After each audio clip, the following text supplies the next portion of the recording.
என்னோட ஓபிக்கு வர பேரண்ட்ஸ் எல்லாம் இப்போ ரீசெண்டாக கேட்குற கேள்வி என்னன்னா, டாக்டர் காஃப் சிரப் அது குழந்தைங்களுக்கு கொடுக்கலாமா, அந்த காஃப் சிரப்னால ஏதாவது கெடுதி வருமா? ஏன் இந்த கொஸ்டின்ஸ் ரீசெண்டாக அதிகமாக ஆகுது என்னன்னா, இந்தியாவில் நடந்த மெயினான 2 இன்சிடென்ட்ஸ்னால தான். ஹாய், ஐம் டாக்டர் சுஜிதா, குழந்தை நல மருத்துவர், சிஎன்எஸ் ஹாஸ்பிட்டல், திருப்பூர். நம்ம மத்திய பிரதேஷ்ல குழந்தைங்க கிட்டத்தட்ட 20 பேர் இறந்துருக்காங்க. இதுக்கு காரணம் என்னன்னா, அந்த காஃப் சிரப்ல இருக்கிற மருந்து கிடையாது, அந்த மருந்து பவுடர் ஃபார்ம்ல இருக்கும். பட் அதை நம்ம சிறப்பா மாத்துறதுக்காக நம்ம டைஎத்திலின் கிளைகால்னு ஒரு சால்வெண்ட்டை யூஸ் பண்ணியிருக்காங்க.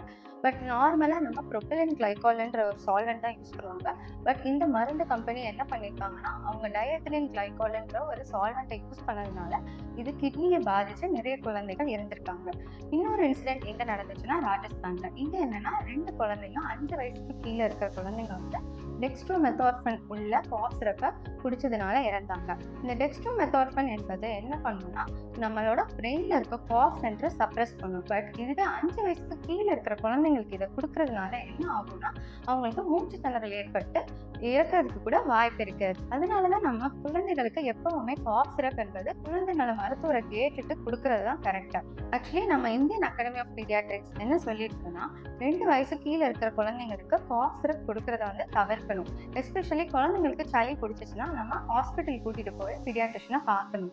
பீடியாட்ரிஷியன்ஸ் அவங்களோட சிம்டம்ஸை பார்த்துட்டு குழந்தைங்களுக்கு காஃப் சிரப் தேவையா தேவையில்லையா, அது எவ்வளவு டோஸ்ல கொடுக்கணும்னு அவங்க சொல்லுவாங்க. 5 வயசு கீழே இருக்கிற குழந்தைங்களுக்கு டெக்ஸ்ட்ரோமெத்தார்பன் இல்லாத காஃப் சிரப் கொடுக்கறது தான் பெட்டர். அது போல ஒவ்வொரு தடவை குழந்தைங்களுக்கு இருமல் சளி வரப்ப அவங்களுக்கு இம்யூனிட்டி தான் டெவலப் ஆயிட்டு இருக்கு. காஃப் ஒரு வாரத்துக்கு மேல இருக்கு, இல்ல காஃபோட சேர்த்து கொஞ்சம் அதிக காய்ச்சல் இருக்கு, இல்ல காஃபோட சேர்த்து உங்க குழந்தைங்களுக்கு மூச்சு திணறல் இருக்கு, இந்த மாதிரி ஏதாவது இருந்தா நீங்க இமீடியட்லி உங்க குழந்தை நல மருத்துவரை போய் பார்க்கணும். ஸோ எனிவே, இப்போ காஃப் ஆர் கோல்டு இருந்தா உங்க குழந்தைங்களுக்கு நீங்க பயப்பட தேவையில்லை. ஈஸியா நீங்க போய் பீடியாட்ரிஷனை பார்த்து அதுக்கான ட்ரீட்மெண்ட்டை எடுத்துக்கலாம்.